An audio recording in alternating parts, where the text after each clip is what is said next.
السلام عليكم ورحمة الله وبركاته في حلقة جديدة من ميدو الملاعب. حلقة جميلة قوي كانت موجودة في ماتشات دوري أبطال أوروبا الثلاث والأربع اللي فات. الحلقة دي شفناها قوي وتجلت قوي في ماتشين أو ثلاث ماتشات بالتحديد. هتكلم على جوارديولا، هتكلم على بيولي، وهتكلم على انشيلوتي كالعادة اللي هو بطل كل ليلة من ليالي الأبطال. تملي انشيلوتي بيدينا كده حاجات حلوة. لكن ايه الحالة اللي انا طالع اتكلم عليها النهاردة؟ ايه الحالة الحلوة اللي عجبتني جدا اللي انا عايز اتكلم عليها؟ فكرة اما الاقي او اما تشوفوا مدير حاطط خطة وعرف مين في مشروعه يعرف ينفذ الخطة دي. يعني ايه الكلام اللي انا بقوله؟ يعني انت عادي وانت بتشتغل بتدير مشروعك عامة، اي مكان المشروع ده بتدير مشروعك، فبتشوف المؤهلين عندك اللي يقدروا ينجحوا المشروع ده. بداية انت بتحط خطة عامة للمشروع ده، خطة عامة اللي هي توصلك لنجاح المشروع، توصلك للنتيجة دي. كويس؟ وبعد كده بيتم اختيار العناصر اللي هتنفذ ده. لكن علشان تختار الناس الصح في الوقت الصح اللي توصلك للنتيجة الصح، انت محتاج تكون عامل حاجة مهمة جدا: دراسة كاملة لكل عنصر من عناصر مشروعك. كل واحد يقدر يعمل ايه، كل واحد يعرف يعمل ايه. دي حاجة مهمة جدا بالمناسبة. دي تشوفها مع جوارديولا. جوارديولا دخل ماتش بايرن ميونخ على غير المعتاد، او على غير طريقة جوارديولا اللي احنا عارفينها، اللي انا بمسك كورة وكلام من ده، والكرة بتتحط على الارض والهجمة طويلة وبطول زمن الهجمة وكلام من ده، وفتح الملعب تملي. لا، جوارديولا المرة دي كان في خطته كان واضح جدا ان هو انا عايز اروح واجيب اجوان، لكن انا عايز صلابة دفاعية. طيب ازاي اعمل التوازن ده؟ من خلال اختيار عناصر مشروع الماتش ده، او عناصر مشروعي للماتش ده، انا اسف، بشكل سليم. تشوف ده فين؟ في ماتش السيتي وبايرن ميونخ. تشوفه مع برناردو سيلفا. يمكن احنا كعرب بشكل عاطفي، بشكل وجداني، كنا عايزين محرز يلعب، كنا عايزين نشوف رياض محرز، ان على طول عاطفتك بتاخدك للحته دي. انت عايز تشوف اللعيب العربي. جوارديولا قال لا، برناردو هو اللعيب اللي ينفع الماتش ده. ليه؟ لان برناردو بيهاجم كويس قوي وفعال جدا في الهجوم، واما الفرقه بتفقد الكوره بيدافع. انا بس مش عايز اتكلم فنيات، انا عايز اتكلم على مدير ناجح قوي جوارديولا، لانه كل حاجه عملها في الماتش تقول ان هو الراجل عمل كل التحليلات اللي لازم تتعمل قبل الماتش ده صح. عمل كومبيتيتور اناليسيس صح جدا. هو درس توخل، مش بايرن ميونخ، هو درس توخل كويس جدا، وحط نقط القوه عند توخل، وحط الطريقه اللي بيعتمدها توخل في لعبه. كل ده اشتغل عليه جوارديولا. كل الشغل في إدارة المشروع اشتغل عليه جوارديولا. عمل إدارة مهمة جدا وتحليل مهم جدا للمنافس. عمل تحليل مهم جدا للاعيبته. أقول لكم تاني: ستيك هولدرز مانجمنت. أنت درايتك بكل عناصر مشروعك خلاك تلعب ببرناردو في اليوم ده. خلاك لما تعمل تغيير الدي بروين تنزل مين مكانه؟ تنزل الفاريز. ما نزلتش محرز، ما عملتش تغيير بتغيير، لا، انت نزلت الفاريز. ليه؟ لانك كمان هنا في تايم مانجمنت. انت في الوقت ده حسيت ان انت محتاج مهاجم تاني مع هالاند. كل ده يرجع لايه؟ لاداره سليمه لاصحاب المصلحه.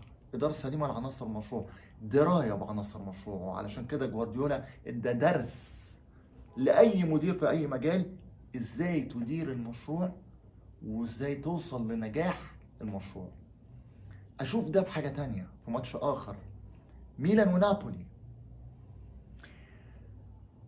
طبعا ماتش بايرن ميونخ ومانشستر سيتي وبايرن ميونخ خلص 3-0 للسيتي زي ما كلكم شفتوا، وميلان كسب نابولي 1-0. لكن لما تشوف بيولي عمل ايه في ماتش ميلان ونابولي،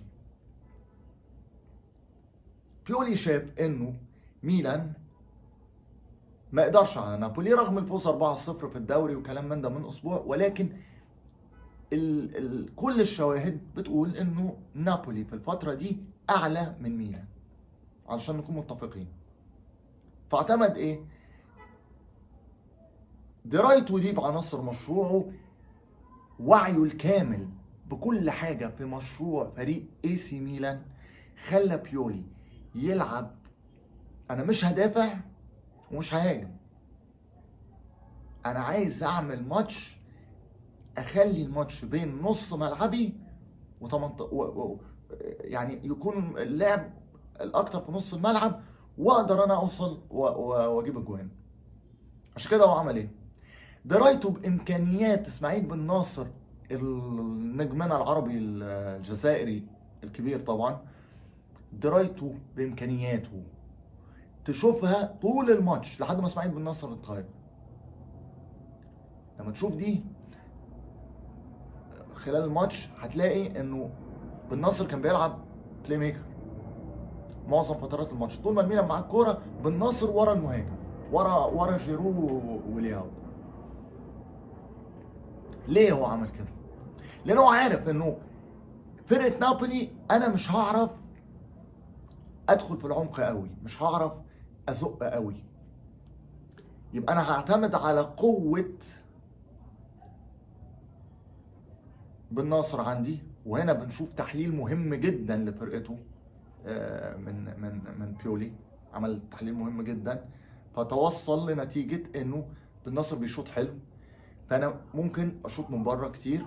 بن ناصر هيبقى حاجه مهمه جدا في انك تشوط من خارج منطقه الجزاء وتجيب اجوان من بره المنطقه وحاجات كده. وده اللي حصل، يعني احنا شفنا اللعبه اتعملت اللي جايه فيها جون ميلان، بن ناصر شاط من بره دي، وبعديها بن ناصر شاط واحده ثانيه جت جنب القايم، ولياو شاط واحده صدها الحارس بصعوبه وكده. كمان تحليله للمنافس لنابولي، قوه نابولي طول الموسم في ايه؟ وسباليتي على طول بيشتغل على ايه؟ بيشتغل على حاجات محدده اللي هي بيشتغل من الاطراف ويعمل العرضيات والقوه الهجوميه، سواء العرضيات على الارض او العرضيات في الهواء. هنا بقى الريسك مانجمنت اللي عمله بيولي. عمل ايه؟ ثبت الطرفين، الباكين بتوع ميلان ما طلعوش، عشان كده مفيش عرضيات كتير اتعملت في الماتش. ما هو ده ريسك مانجمنت. ما هو انا عشان كده انا بقول لكم الموضوع اداره مشروع، الموضوع اداره مش قصه خطه لعب وبتتحط وخلاص. لا، انت بتحط خطه اللعب وبتعمل جنبها عناصر المشروع.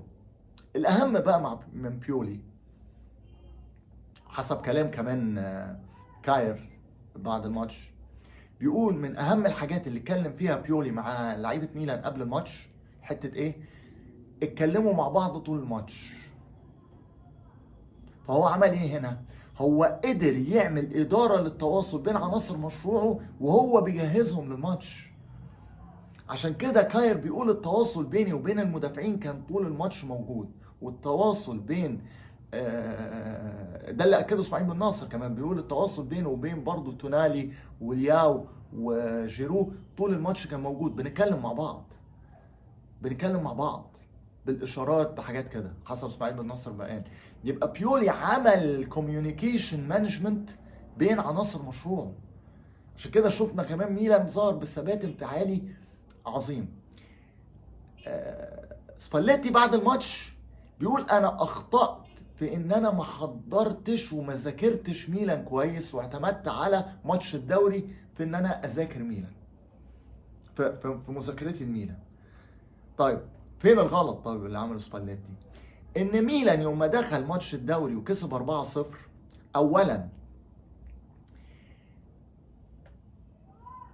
ميلان نزل من اول الماتش بيهاجم، وده ميلان ما كانش هيعمله في الشامبيونز ليج.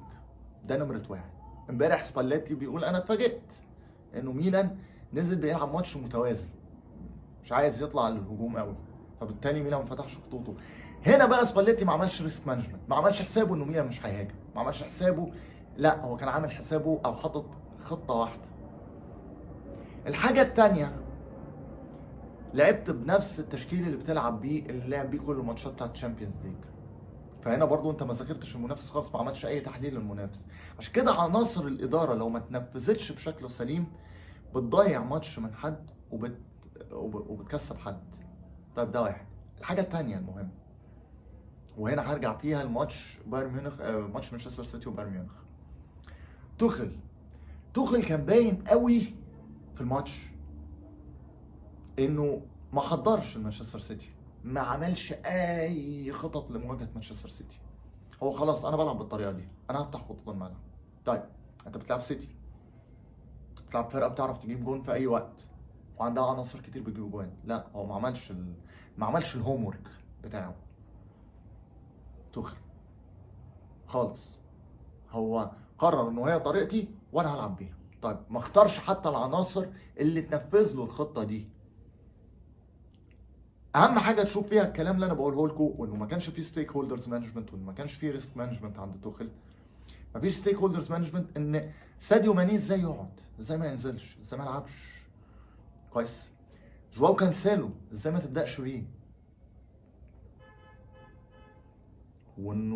وتشوف انه ما فيش ريسك مانجمنت خالص وما فيش كوميونيكيشن مانجمنت. انه بايرن ميونخ انهار بطريقه وحشه جدا لبايرن ميونخ، لانه فرقه بقيمه بايرن ميونخ بشخصيه بايرن ميونخ ما ينفعش تنهار بالشكل ده. فده الفرق، وده اللي عمل خساره بايرن ميونخ، خساره نابولي، وفوز مانشستر سيتي، وفوز ميلان. اختم باخر حاجه بالميستر كارلو انشيلوتي، الدكتور. على راي واحد صاحبي بيقول لي انشيلوتي ده تحس ان هو جراح. انشيلوتي